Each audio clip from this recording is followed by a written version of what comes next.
Você sabe quais são os sintomas do ácido úrico alto no nosso organismo? Então fica aqui que a gente vai explicar nesse vídeo. Primeira coisa, ácido úrico é uma substância produzida pelo nosso próprio organismo, que é derivada do metabolismo do que a gente chama de purinas. O que são purinas? Purinas são aquelas bases nitrogenadas que compõem o nosso DNA, o nosso material genético. Não só o nosso, tudo bem? Mas o material genético dos outros animais, o material genético de fungos, por exemplo, o material genético de plantas. Então, tudo isso aí que você pode fazer em ingestão, por exemplo, se for quebrado no nosso organismo, esse tipo de nutriente, e a célula liberar lá o seu conteúdo nuclear, o seu DNA, e ele for quebrado no nosso organismo, ele libera esses materiais genéticos aí, esse DNA, essas purinas, essas bases nitrogenadas, que podem ser convertidas pelo nosso metabolismo em ácido úrico, tudo bem? Mas tá tudo tranquilo, não está em excesso, tá tudo normal. Se houver algum desbalanço aí por algum motivo, esse ácido úrico pode ficar em excesso no nosso organismo, na nossa corrente sanguínea mais especificamente. Isso se chama hiperuricemia, que é ácido úrico alto na corrente sanguínea, beleza? O ácido úrico alto na corrente sanguínea, por enquanto, pode ser assintomático. Mas se ele tiver em excesso, ele pode ser depositado em outros tecidos do nosso corpo e aí sim podem começar a aparecer sintomas específicos. O nosso organismo, ele já faz a liberação, a excreção, a metabolização dessa substância, mas em alguns momentos pode ter um excesso de ingestão ou ainda um desbalanço nessa síntese de ácido úrico do nosso organismo ou até mesmo uma redução na excreção, principalmente pelos rins, porque ele é excretado 2/3 aproximadamente por via renal, pela urina, e mais ou menos 1/3, que é o restante aí, por via intestinal. Então pode ter um desbalanço nessa síntese, na ingestão de ácido úrico e na excreção, que pode estar diminuída, e aí o ácido úrico pode se acumular no nosso organismo.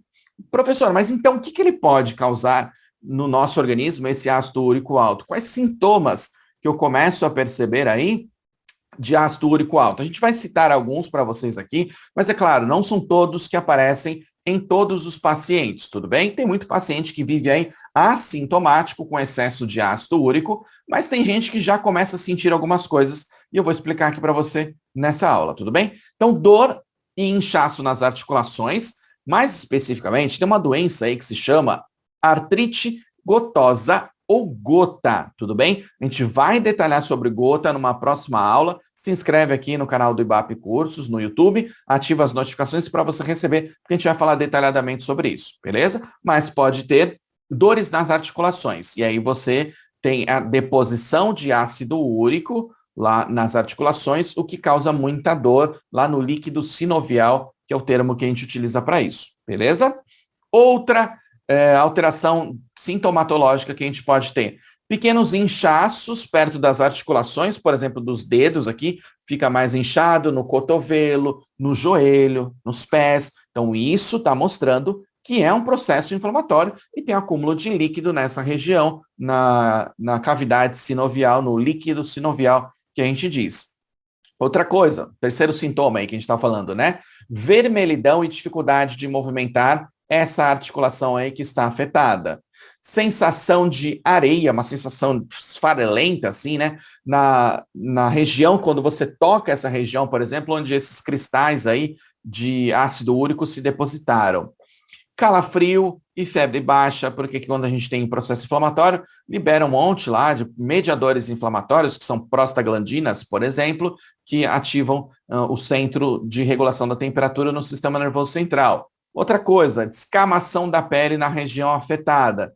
E também cólicas renais são possíveis de aparecer aí. Por que, professor, cólica renal? Porque o excesso de cristais aí de ácido, derivados de ácido úrico lá nos néfrons, túbulos e todo aquele processo lá de filtração glomerular pode se acumular junto com proteínas específicas lá nos rins e aí eles se acumularem formando pedrinhas, formando microcálculos. Esses cálculos podem aumentar, formar o que a gente chama de pedra nos rins ou litíase renal, nefrolitíase, tanto faz o nome que você queira utilizar aí.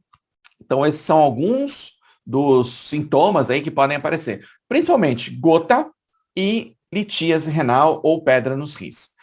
Os sintomas são bem característicos aí, e aí a gente pode fazer alguns exames específicos, como dosagem do ácido úrico, por exemplo, fazer análise diretamente do líquido sinovial, mas a gente conversa sobre isso numa outra aula, beleza? Se você gostou desse conteúdo, clica aqui em curtir, deixa um comentário com a sua dúvida que você tenha sobre esse assunto, se inscreve aqui no canal, ativa todas as notificações para receber essa sequência de vídeos que a gente tem aqui sobre alterações nos exames laboratoriais, para que você possa entender melhor os exames laboratoriais. Lembra também de compartilhar esse vídeo aqui, ó, com todo mundo que realmente precisa aprender a interpretar exames laboratoriais, tá bom? Então é isso. Meu nome é Vitor Proença, obrigado por você me ouvir até agora, um grande abraço e até a próxima aula.